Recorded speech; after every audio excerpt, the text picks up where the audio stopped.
of a shutdown of everything. I mean, everything. We have to have a story to tell America. This is the virus versus us. This is not the virus versus one group of politicians versus another, one regional area against another. This is us versus the virus. I said yesterday that we are entering this period that I call COVID hell. The message is, how do we get through this? We need FDR moments right now. We need fireside chats. We need somebody to tell America, this is what in the hell is going to happen. And this is what we got to do about it in a way that they believe it, they understand it, they feel it, and they see that somebody's trying to lead them. So that's what we need. We need fireside chats and a potential 4 to 6 week lockdown. Current person kind of helming everything, but his lost voice is Dr. Fauci. He came out today and talked a bit about a lockdown and us moving forward. I believe that we can do it without a lockdown. I really do. I mean, sometimes when people talk about the measures that I'm suggesting we double down on, they equivocate that and say that, well, that makes that not a lockdown. It isn't necessarily lockdown. You could still get businesses going. You could still have economic forward thinking while you're doing that. You don't necessarily have to shut everything down. He's right, but that's what we've been doing. I mean, nothing's operating at full capacity that I see. I'm out here in Phoenix. Nothing's operating at full capacity. You can't go into a restaurant and the place is busy and crowded. And if it is, there's potential for it to be shut down. But I don't see it. In fact, I haven't been in a restaurant since January or February. You cannot go really to any movie theaters. I think one is open, operating at limited capacity anywhere around me. You know, AMC, I think, is closed down completely or will. Oh, no, Regal is. So we're operating. There's no live music. There's nobody at sporting events. It doesn't get more outside of restricting actual movement of human beings. There's not a lot left. There isn't. And this matters because a 4 to 6 week lockdown, shutdown, pause, whatever you want to call it, what does that do for the economy? What does that do for the psyche of the American people? What does that do for the economy? And at the end of it, how do we know that you're not going to say, well, we're going to need another 2 weeks? How do we know you're not going to say at the end of this, well, by the way, you're allowed to come out if you go and you get a vaccine and it becomes you get vaccinated. And let's just say it's the only one that's approved and used is the, oh, God, who was ever that came out with it the other day? I forget. The latest one. Not the Moderna one. I'm going to draw a blank. Let's just say that's the only one. And it's a 2-shotter, by the way. What if they come out and say, hey, guess what? Pfizer's vaccine, you go take it, but you can't come out until your second shot. I'm throwing stuff out here because when I listen to him talk about the doom and gloom, it feels very much doomy and gloomy. Because where are you going to be? Let's say you can't operate. Well, they're going to pay our bills. How do you know they're going to pay the bills? Just curious. How do you know that's going to happen? We're going to print that much money to cover people's bills for 4 to 6 weeks? I don't think this will happen because the governors will have the ultimate say over the people in their states.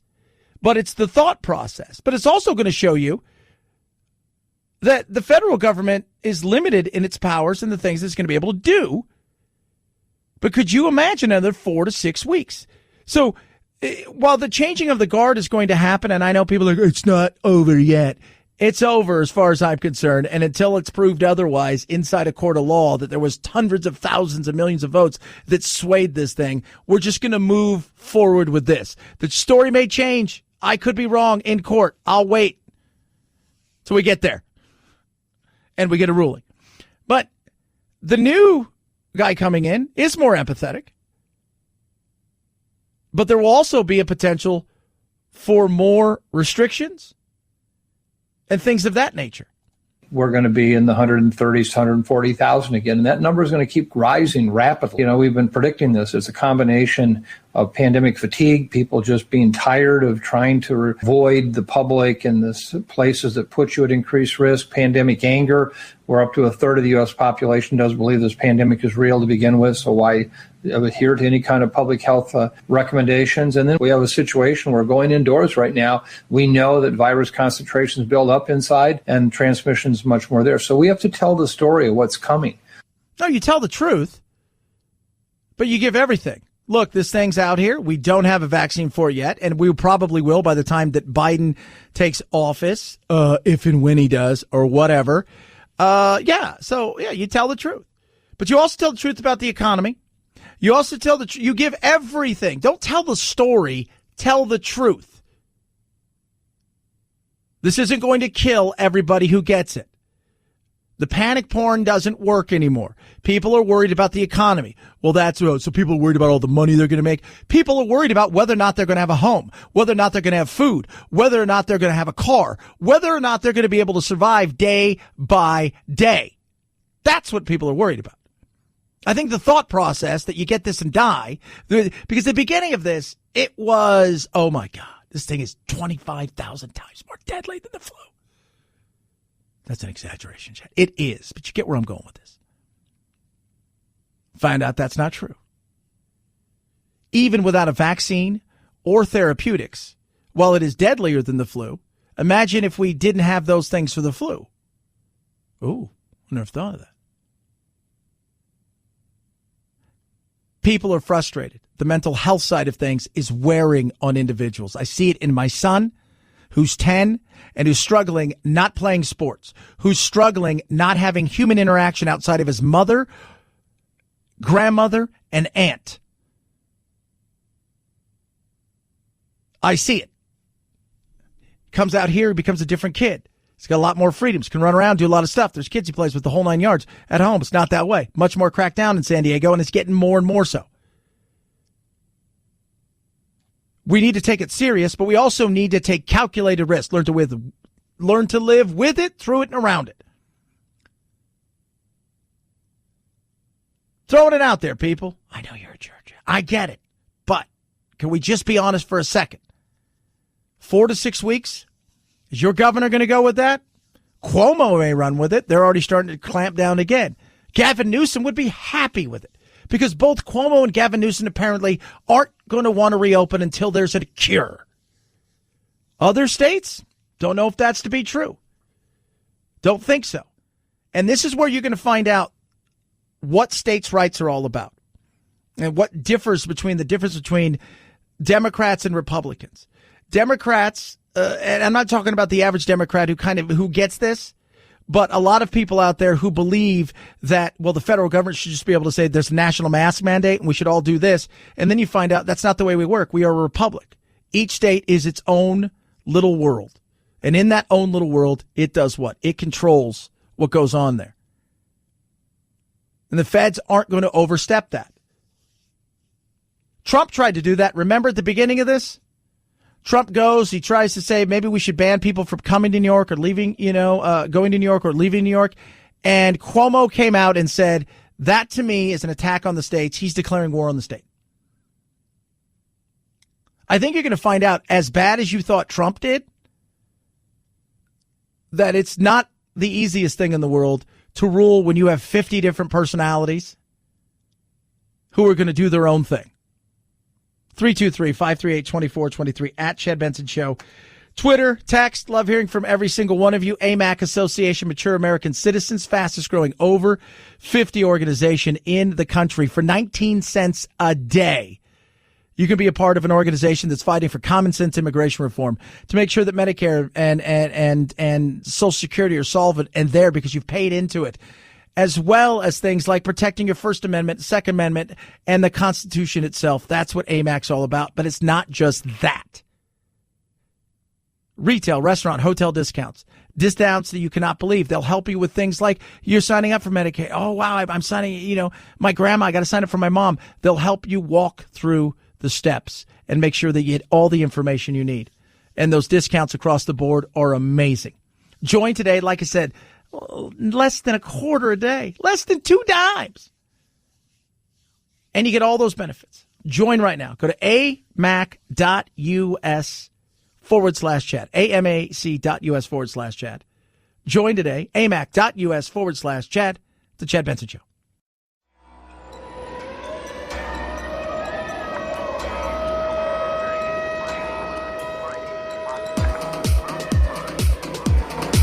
Darn, that climate change. Batten down the hatches.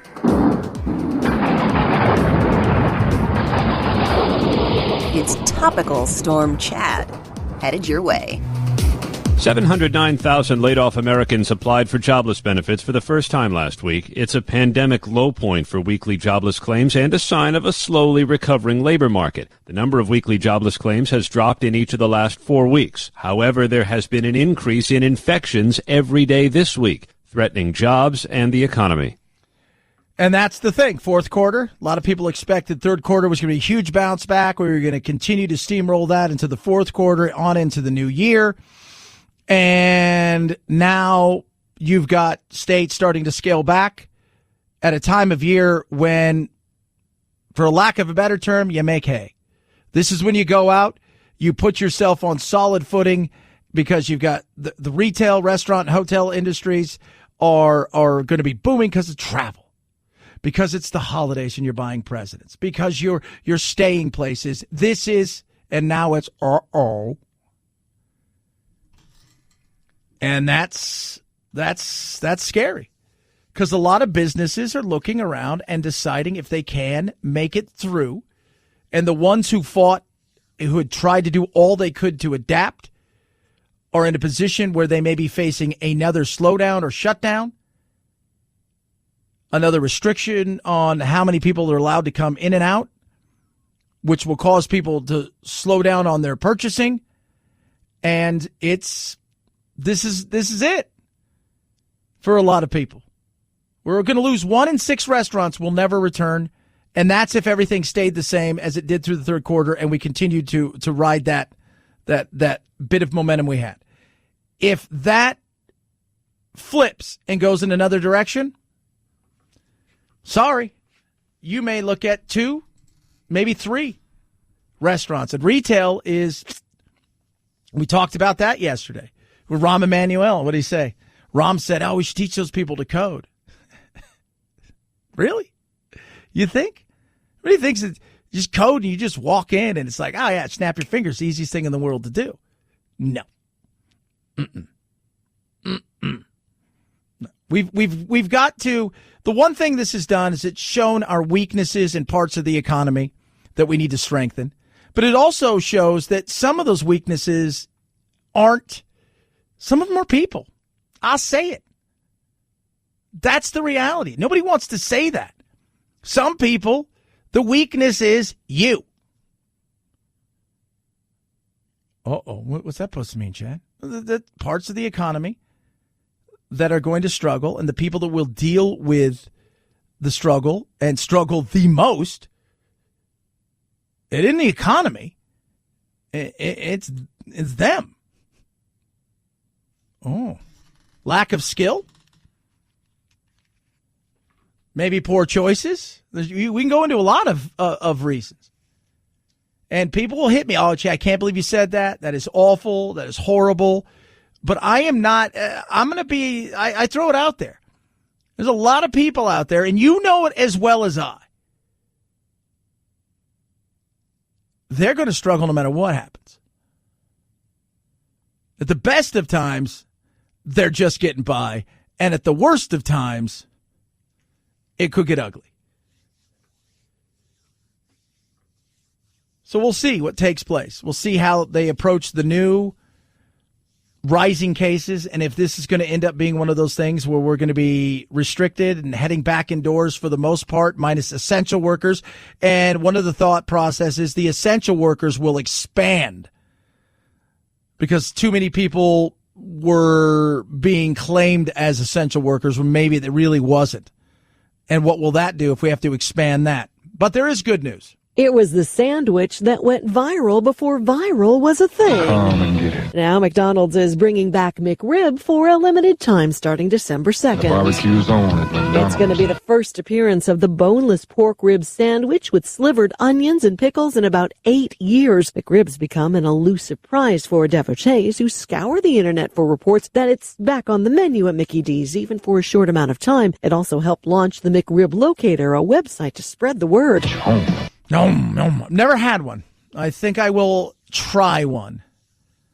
Well, maybe we'll do a taste test on air to see if it is all that it is cracked up to be or not to be. And then maybe we'll send some of it out to a scientist and they can dissect it, break it down, find out what the actual material and matter is. This is just ketchup with pepper. And what was it, seasoned salt? Was it Lawry's? Is that who makes the seasoned salt? Yeah, that's probably what it is. We'll find out, though. I just find the fact that it's hilarious that it looks like ribs, but there's no ribs. That is eerie, right? 323-538-2423 at Chad Benson shows your Twitter. The votes, they're in. The dispute is everywhere. Were there issues at the ballot? One lady says so. Oh, wait till you hear this, kids. Chad Benson Show.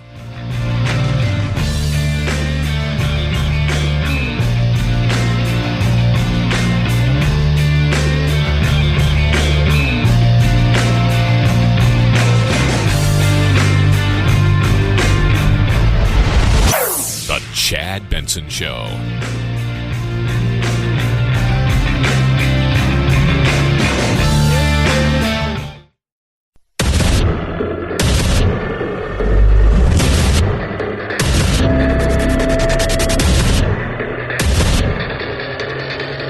Independent thoughts, independent life. This is Chad Benson. What's being said in the mass media that we have no evidence is a complete, absolute lie, just like they've been lying for years. I mean, we could go to trial tomorrow. We now are up to a count of about 650,000 ballots that are unlawful ballots that were cast in Philadelphia and Pittsburgh. No doubt about the fact they're unlawful. Under the Constitution, gets to govern presidential elections, was that every ballot had to be observed by a Republican and a Democrat. Well, none got observed by a Republican. Rudy Giuliani there, because it's all been stolen from him. Karl Rove, by the way, one of the evil geniuses from the Republican Party, who's just brilliant strategist. Guy is one of those people. He was a kingmaker. Op-ed today. Trump lost. Nothing's going to change. These lawsuits are frivolous. They don't have anything. Essentially, that's what it said. But, Chad, they've got all kinds of stuff. They do. They've got everything. But they've got so many things. Like the postal worker. Let's begin with a postal worker in Pennsylvania who claimed he was told by his supervisor to backdate mail-in ballots. The postal worker has now recanted that allegation, telling federal investigators the claims were not true and signing an affidavit admitting that. We should note that since then, this postal worker has put out a video with the right-wing group Project Veritas in which he denying the allegations. Oh, wait, there's audio showing him recanting the ballot tampering. Richard Hopkins is his name. He recants the claim, said he made in a sworn affidavit that Republicans cited over the weekend a potential evidence of widespread election irregularities and fraud. And then he went on and did a YouTube and said, no, I didn't. So at this point, whether you did or didn't, who's believing you and buying into it? Okay, well, okay. So you heard Rudy Giuliani. We have 653 quadrillion votes that were not counted or seen by Republicans and or Democrats. Another false claim that observers in Philadelphia were not granted access to witness the opening and sorting of ballots. This is not true. In fact, a judge in Philadelphia decided the city's Board of Elections complied with the law in how it allowed both campaigns proper access to the canvassing process. Lies! And then the dead people. God, they vote all the time, nonstop.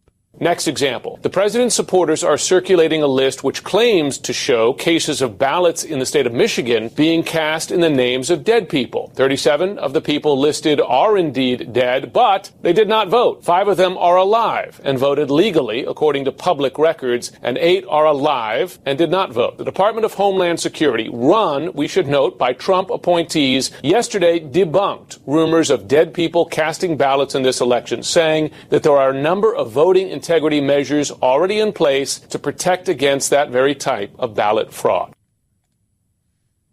Over and over again. And I'll get it today. Well, that guy recanted. Well, but he's on audio saying these things and recanting and then going back and saying, I didn't say those things.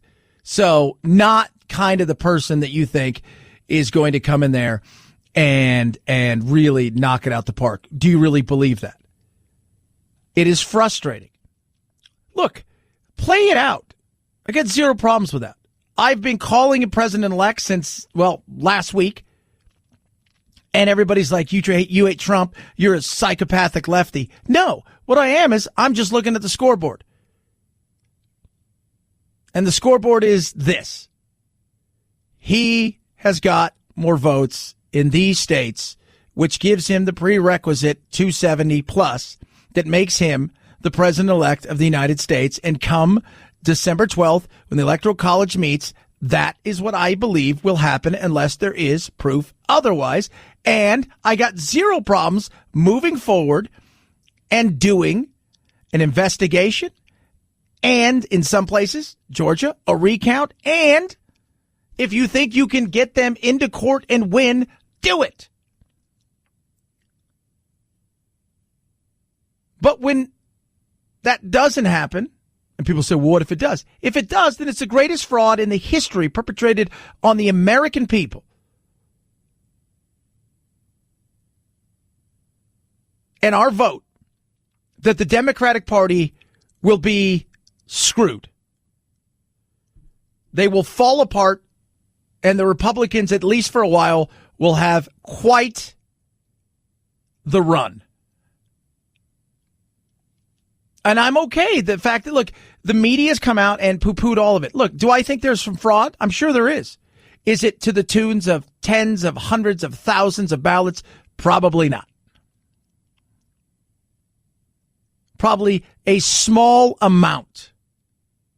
Over 1 billion ballots studied between 2000 and 2014. I think there was 38 instances of fraud. So soak that up. Now, could there be voter intimidation? Maybe just a little. This is Talia Lavin, who was intimidated by, you guessed it, Antifa. I'm calling the Trump voter hotline to report some fraud. All of our agents are busy helping other customers. At the tone, please record your message. Hi, I'm calling from a very contested district in Northeast Philadelphia. See, it's always Philly. Listen to this, guys. I wanted to report that I was prevented from voting by Antifa. As I got to my polling place, there was an Antifa at the door, dressed all in black. So Antifa at the door, dressed all in black. I mean, you guys sensing this? Are you feeling where this is going? All in black. Antifa. Super dangerous, right? Like super, super dangerous. Crazy. This is the stuff we're talking about. Wonder what happens from here. You know, about 6'4", mesmerizing green eyes. What? Sharp cheekbones, just muscled physique. And I was very intimidated as a voter. Are you sure? Because muscle chiseled with this green. What? He was standing at the door of my polling line, and as I moved closer, he shifted slightly, and the raw, sensual grace of his movements awakened something in me that's just sort of been lying dormant for a lot of years in my marriage. Oh, my God. Your poor husband? What's his name? Bob. Oh, poor Bob. The sheer sensual and erotic power of his presence made me want to peel off his threatening mask and black garb and make passionate love. But I couldn't do that at a polling station. Found myself completely overcome by the forces of Eros, which overcame even my desire to vote for our beautiful president, Donald J. Trump. And in lieu of casting my vote for any candidate... First of all, I can't even believe that would happen. This is what Antifa's doing now? Eros, for those of you who have any idea who Eros is, Greek god of love. More precisely, passion and physical desires. Without warning, he selects his targets and forcefully strikes their hearts, bringing confusion and irresistible feelings. Or in the words of Hassad, he loosens the limbs and weakens the mind. My God, I wonder what this lady did. I went home and engaged in furious acts of for several days. And only now can I emerge to give my report. This hideous voter intimidation must be stopped. Thank you for saving our country. Yeah, thank you. It's needed. Thank you for that. She's a patriot.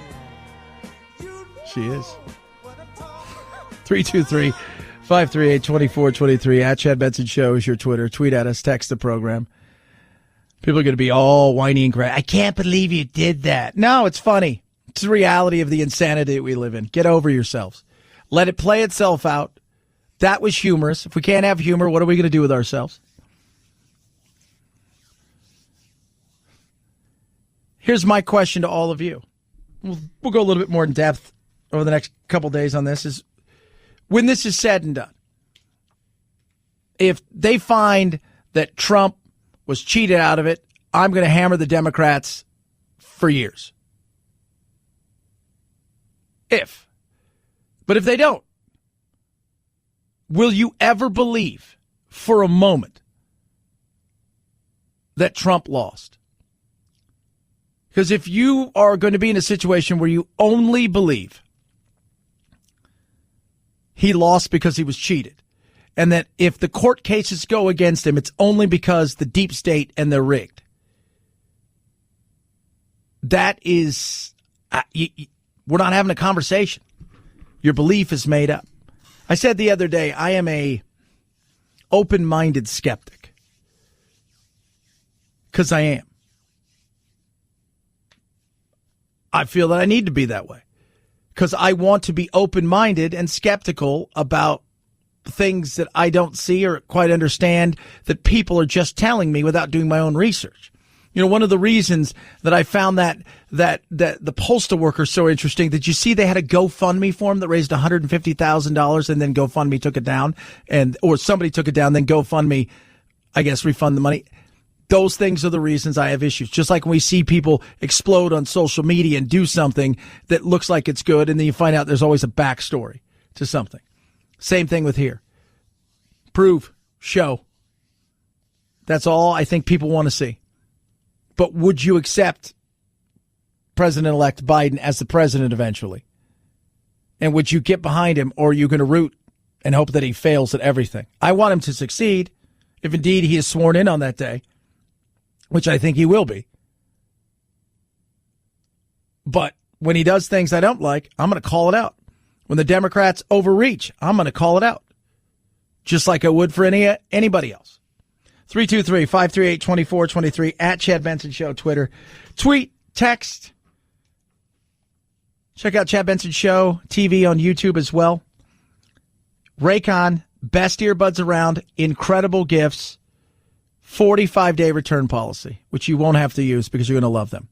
Ray J put the company together in ways that really were so forward-thinking and amazing. He wanted to make the best earbuds around, and he did that. The E25, 6 hours of talk time, seamless Bluetooth pairing, the better bass, but it's the nice noise isolating fit, and the fit is so important. You've no idea. It changes everything. There's no wires. There's no stems. But he also wanted to do it at a price point that was great, and he did. It's well under $100. This holiday season, it's Christmas. Get yourself a pair. Get your family members a pair. I'm telling you guys right now, these things are amazing. Plus, they're giving you a chance. Try them out. 45 days. Don't like them, send them back. Try it out for yourself. Save an extra 15% on top of that. Go to buyraycon.com/Chad. Buyraycon.com/Chad. Save an extra 15%. Buyraycon.com/Chad. Chad Benson Show.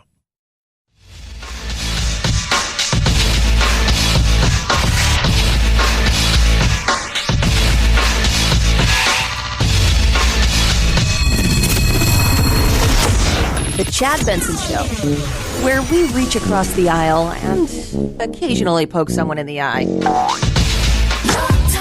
Britney Spears' father, Jamie, will remain as co-conservator of her estate. That ruling from a judge who decided not to suspend Jamie's control, which he's had since Britney's 2008 mental health issues. Britney's lawyer said in court that the 38-year-old singer is afraid of her father, the two don't talk anymore, and that she won't perform as long as her dad is in charge of her career. The ongoing legal battle has sparked the hashtag Free Britney movement among fans who feel that the pop star is trapped by her conservatorship. Well, don't have a mental breakdown where you shave your head, spend all your money, and give it away to a bunch of different people. See a bunch of people take over your lives that are just hanger-ons and not there for it, and essentially spiral out of control, and probably wouldn't be in this situation. She's been under a conservatorship for a long time, and we were talking a bit about this yesterday, and somebody's like, well, shouldn't she be off it? Isn't she fine? Has you ever watched any for Instagrams and some of these things that she does? Yeah, I think I'm gonna say I think she's okay right now. I just let it lie. The courts obviously feel like she went broke. Well, not broke. She's never gonna be broke. Her father, for all of the, he's only in it for the money. By the way, he doesn't get paid barely anything for this.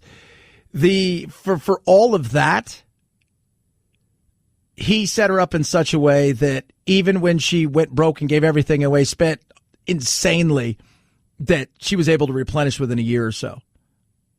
Got right back up to $60 million like that, as far as her net worth. Free Britney.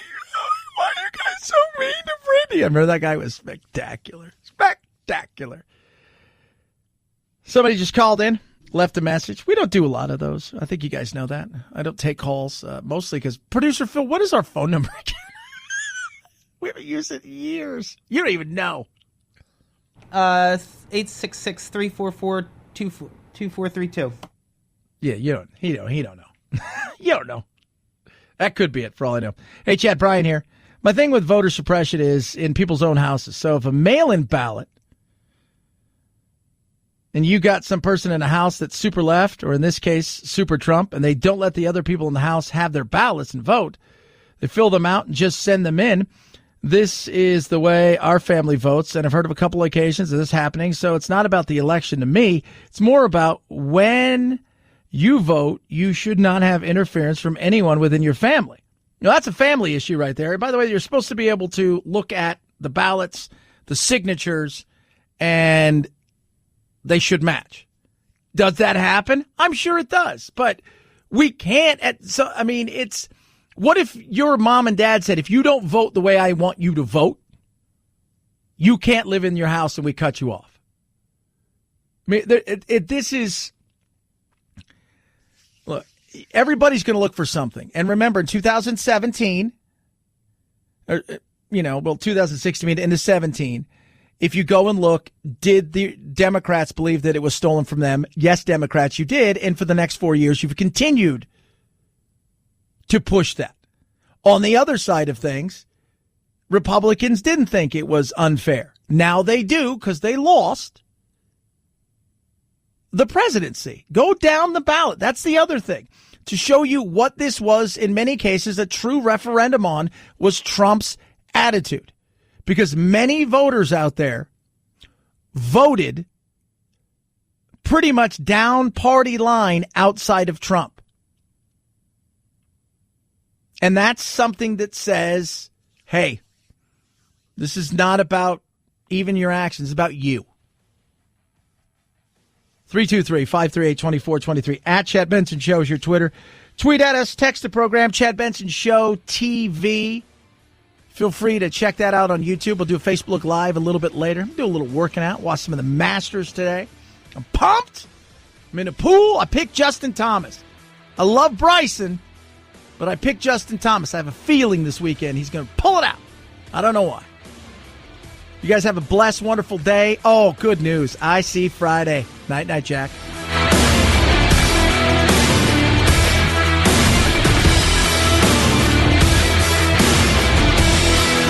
This is the Chad Benson Show.